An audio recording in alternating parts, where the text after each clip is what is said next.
Nous, au POI, on parle souvent de rupture avec l'Union européenne. On veut ici expliquer ce que ça signifie. À Stains, on est sur le domaine des Tartres, où un nouveau collège va être construit. C'est l'ancien collège Maurice Thorez qui va être construit là.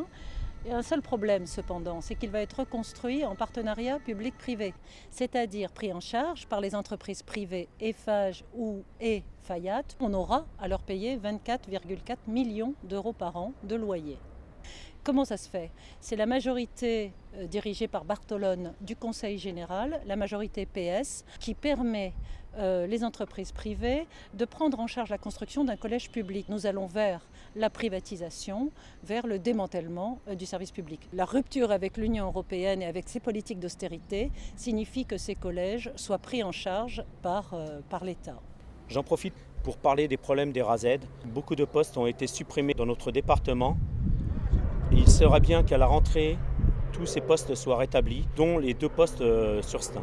Le centre de sécurité sociale de Stains, il est l'un des 14 centres de sécu qui devraient être fermés. C'est un plan départemental, ce qui est un pur scandale pour les salariés et pour les assurés sociaux. On a mené une bataille très importante d'unité avec les élus de gauche, avec des signatures de la mobilisation de la population. On n'a pas gagné. La rupture aujourd'hui, c'est l'annulation du plan de fermeture des 14 centres de sécurité sociale. On demande aujourd'hui l'annulation de ce plan de fermeture des 14 centres. D'autant plus que ces centres de sécu appartiennent plus aux ouvriers qu'à l'État français.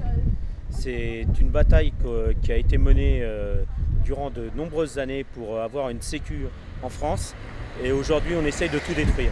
Je suis conseillère municipale dans cette ville de Stains, et pour nous, POI, la rupture, c'est aussi refuser l'augmentation des impôts locaux.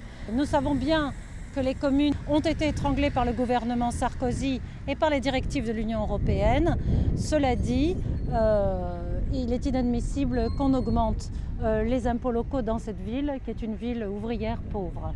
Donc la rupture, c'est aussi, décider de ne plus augmenter les impôts locaux, et deuxièmement, réclamer au nouveau gouvernement le versement des subventions pour que toutes les municipalités, toutes les collectivités territoriales puissent fonctionner.